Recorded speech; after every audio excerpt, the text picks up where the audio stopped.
अपना रिएक्शन दिया है और वो ये है कि हम कर्नाटका हाईकोर्ट के हिजाब के फैसले से डिसएग्री करते हैं और इसलिए डिसएग्री करते हैं कि ये संविधान के ये सस्पेंड करता है फंडामेंटल राइट जो है फ्रीडम ऑफ रिलीजन को, एक कल्चर को, फ्रीडम ऑफ स्पीच और एक्सप्रेशन को, और ये आर्टिकल 15 को भी कि जो डिस्क्रिमिनेशन अलाउड नहीं है रिलीजन के ऊपर वो उसका भी वायलेशन करता है। तो ये 4-5 चीजों के लिए हम सुप्रीम कोर्ट हाई कोर्ट के जजमेंट के हम डिसएग्री करते हैं।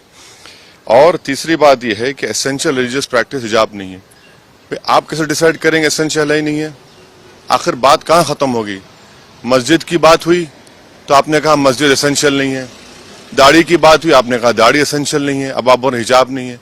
इसीलिए हम ये कहते हैं कि इसको सुप्रीम कोर्ट में अपील करने की जरूरत है और सुप्रीम कोर्ट जो साबरीमाला का हियर कर रहा है जजमेंट को, उसमें हमको ये चाहिए कि हम अपील करें। इसीलिए हम कहें सुप्रीम कोर्ट में उसको अपील करनी चाहिए। और अगर कोई मुस्लिम लड़की ये कहती है कि हिजाब मेरे फेथ का एसेंशियल है, तो किसी मुसलमान को भी अख्तियार नहीं है कि वो डिसाइड कर एसेंशियल ही नहीं है, वो उसका राइट है।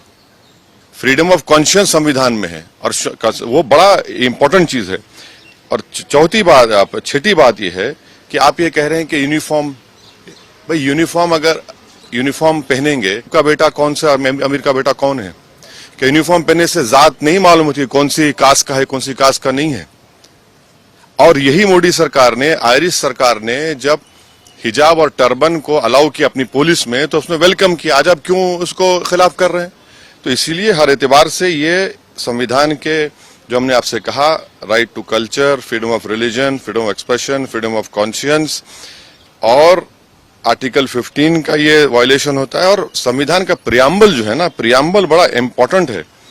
प्रियम्बल क्या कहता है कि liberty of thought, expression, belief, faith and worship.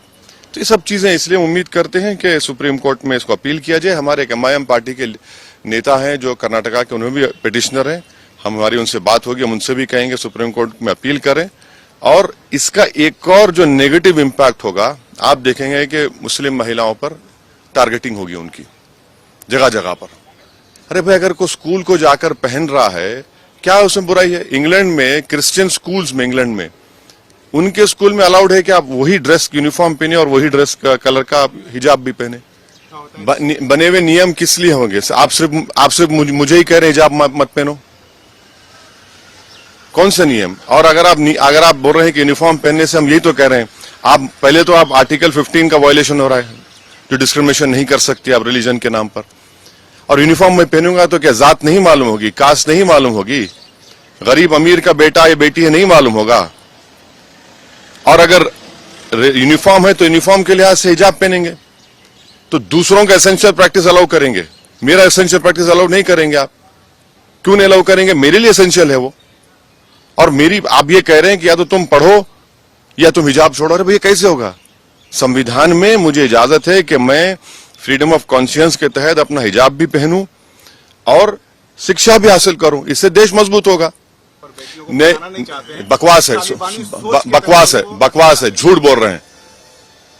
Bharat में 3 स्टेट्स हैं, तेलंगाना, कर्नाटका और एक स्टेट है जहां पर मुस्लिम बच्चियां हिंदू बेटियों के बराबर स्कूल में पढ़ रही हैं। क्या बकवास बात कर रहे हैं? उससे क्या हासिल होगा? मॉडर्निटी की निशानी यह है कि हिजाब ना पहने। मॉडर्निटी की निशानी यह है कि हम सब चीज अपने रिलीजन के प्रैक्टिस छोड़ दें। ये मॉडर्निटी ये नहीं है, हम इसको नहीं मानते इन चीजों को। भाई, संविधान के तहत मुझे अपने कल्चर को, अपने फ्रीडम ऑफ कॉन्शियंस को, एक्सप्रेशन को लेकर चलने की इजाजत है। और वो लड़कियां तो पढ़ना चाह रही हैं। अच्छा, आखिरी बात, मेरे हिजाब पहनने से किस तकलीफ क्या हो रही है? भाई, मैं क्या रोड पे धरना दे रहा हूं, ट्रैफिक रोक रहा हूं? भाई, हिजाब सर पे हिजाब पहन रही है हमारी बेटी, उससे आपको हार्म क्या हो रहा है? इसीलिए हम ये उम्मीद करते हैं कि इसको सुप्रीम कोर्ट में अपील करनी चाहिए और सुप्रीम कोर्ट, एपेक्स कोर्ट है वो तय करेगा। नहीं तो अपील होगी, सुप्रीम कोर्ट में जाएंगे, अपील होगी। संविधान, हम तो ये कह रहे हैं ना कि ये जजमेंट से हम डिसएग्री इसलिए करते हैं कि ये संविधान के फंडामेंटल राइट्स को सस्पेंड करता है। जब संविधान के फंडामेंटल राइट सस्पेंड कर रहा है तो उसको बहाल करने की जरूरत है।